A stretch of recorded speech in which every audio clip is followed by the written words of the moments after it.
What's poppin', my Black Mirror minions? It's me, MT, and welcome back to the Heavy Spoiler Show, y'all. This is going to be a breakdown for the incredibly emotional 5th episode of Black Mirror Season 7 titled Eulogy. So, let's go ahead and dive into it. Eulogy stars Paul Giamatti as Philip Connerty, a man who gets a call from a mysterious company named Eulogy about the passing of his former girlfriend, Carol Royce, a woman that he used to know by the name of Carol Hartman. Eulogy is apparently planning to create an immersive memorial for Carol that they wish Philip to help them with, asking Philip if he could upload his very memories into Eulogy's database. And after receiving a DHL drone delivery from the folks at Eulogy, Philip opens the package in his messy-ass office. And on one of his desks, next to his laptop, we can see that Philip owns a physical copy of the Bandersnatch book, a reference to the interactive Bandersnatch Black Mirror experience on Netflix. I think there was also a copy of Bandersnatch on one of the Redream engineers' desks in this season's Hotel Reverie episode as well. And inside the package, Philip finds a nubbin device, a recurring piece of technology in the Black Mirror mythos created by Tucker Systems, as seen in episodes like San Junipero and Striking Vipers. The nubbin appears to have an AI attached to it, which instructs Philip to place the device on his temple and think of Carol, something that Philip has not done in many years. And in order to help him recall what Carol looks like, Philip heads to the attic and picks up an old Converse shoebox filled with old photographs, deciding to pick only 3. The first photo is of a rooftop in Brooklyn on July 1989, on the day that he met Carol for the first time. Then, using the nubbin device, Philip is then transported into the photo itself. And as he walks into the photo, all the figures that aren't clearly shown in that photo show up as hard-to-see dark humanoid figures, much like me when the sun goes down. But unlike me, they all appeared pixelated and unrendered, almost like a glitchy-ass video game. And while analyzing the memory, Philip and a humanoid version of his AI, played by Mickey 17's Patsy Farron, comes to the conclusion that Carol was flirting with him while she was already engaged, which is kinda sus. The next photo was a picture of a party where a record for the 1989 single Fool's Gold by the Stone Roses plays in the background. The guide then actually plays the song in the simulation, which helps more of Philip's memory emerge from the darkness. Like, this whole episode feels like a giant love letter to the 2004 classic Eternal Sunshine of the Spotless Mind, a movie that I actually broke down not too long ago on this channel that you guys can check out here. And the third picture that Philip picks out is a picture of him listening to Carol play the cello, a moment that is referenced at the very end of the episode when we actually get to hear the cello playing. But since he doesn't remember the exact tune at the moment, no music is heard as he explores the memory for the first time. And with his initial options exhausted, Philip reluctantly heads back to the attic to grab even more photos of Carol. However, these photos either have Carol's face scribbled over or completely cut out by Philip.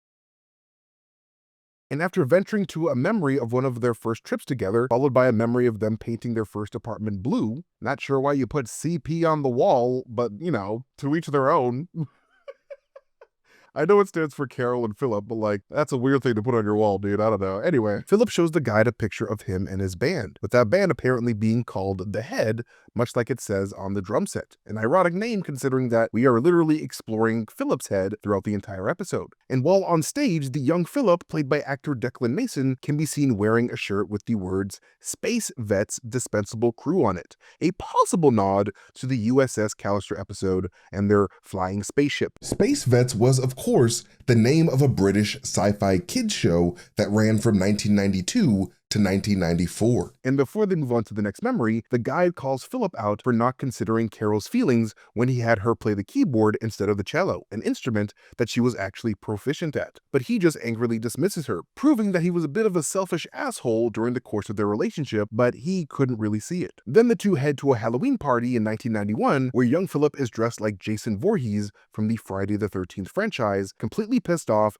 that Carol is talking to some guy dressed like Beetlejuice from the 1988 film of the same name starring Michael Keaton. And because this particular memory is of Philip drinking, signage in the background for Coors Light, Budweiser, and Bud Light can be seen clearly, while other elements are just super blurry. After this, Carol apparently gets a big gig playing the cello for a production of Phantom of the Opera across the pond in England, something that Philip resented her for instead of being happy for her, focusing more on his own need to have her around over her need to have an actual job and feel fulfilled in the pursuit of her creative passions. This jealousy then leads Philip to making a massive mistake by sleeping with their mutual friend Emma Emma while they were in a long-distance relationship. A completely hypocritical action considering that he was so jealous of that Beetlejuice guy talking to Carol at the Halloween party. Yet another way that Philip's selfish nature shines on through. His needs and his pain always have priority over Carol's needs and Carol's pain. However, when Carol would surprise a young Philip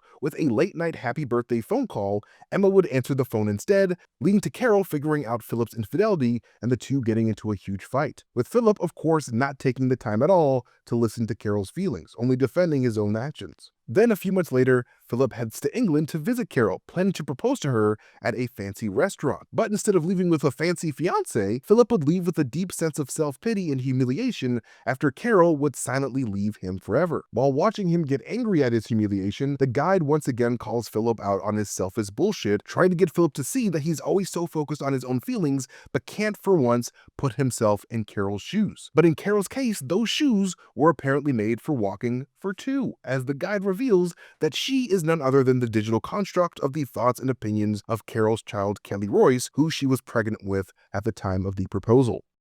Kelly then tells Phil that her mother never really talked about him because the past was too painful for her to relive, not because she didn't value the relationship. But once again, Philip is too wrapped up in his own ego to actually listen and value Carol's feelings, instead asking Kelly about her absent biological father. And upset Philip then exits the simulation only to find a disposable camera in that old Converse shoebox. And after getting that film developed, he finds a picture of the hotel that he destroyed in his anger and blue skidoos on into it with that fancy technology, only to find that Carol had written him a goodbye note that he was too blind with rage to notice. However, thanks to a dope-ass hotel cleaning lady, that note was still preserved amongst Philip's things, with the notes showing that Carol still loved Philip, but was too stressed and ashamed of the one-night stand that left her pregnant. And in that note, she leaves a time and place for them to meet up and talk about it, but Philip never shows up because he never actually reads the note. All because he was too self-absorbed to actually absorb his girlfriend's communications. Then, better late than never, Philip finally realizes that it's time to actually listen to Carol for a change, and uses a tape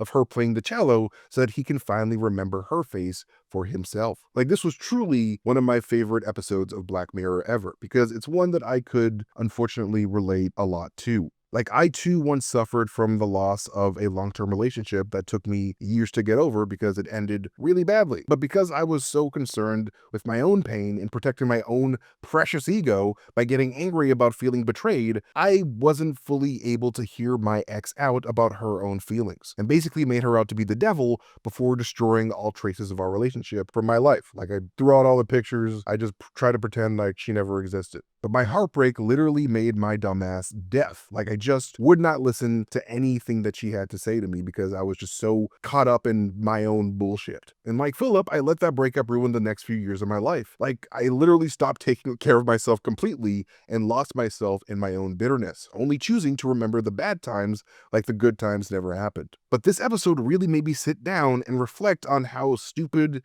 foolish, and self-absorbed my much younger self was. Like, seeing Philip constantly deflect and excuse his selfish actions in the name of his pain was like Black Mirror was literally holding a mirror up to my own self, which I know is the purpose of the name of the show, but like, it's just weird when you notice it happening. Granted, I was not as blatantly selfish as Philip was in this episode because good God, Philip, what is wrong with you? But I definitely was not this blameless boyfriend like Philip kind of made himself out to be at first. Like, I truly love when different art forms can speak to the human condition and make people feel something about their own life, and that's what this episode did for me. It made me reflect on the fact that despite the pain that our loved ones may bring our way, if they were ever truly a loved one, then that pain cannot possibly define the entire impact they had on your life. There was also the bright spots as well, and just because a relationship is over, it doesn't mean the good memories you shared have to be over too. Because what's the point of connection if you're just gonna bury the positive impact that these strongest connections have had in your life? Like, just get over yourself and open your ears and heart to listen, because it's not always about you. But anyways, that is it for this breakdown of episode 5 of season 7 of Black Mirror. What do you guys think of this episode? Let us know in the comment section down below. And like always, you guys can follow me at Mastertainment on Twitter, Instagram, YouTube, Blue Sky, wherever I am on the internet. But most importantly, follow Heavy Spoilers here on YouTube by hitting that subscribe button and maybe even hitting that like button if you guys enjoyed the video. But like always, I have been MT, you guys have been amazing, and I'll catch you guys later. Peace.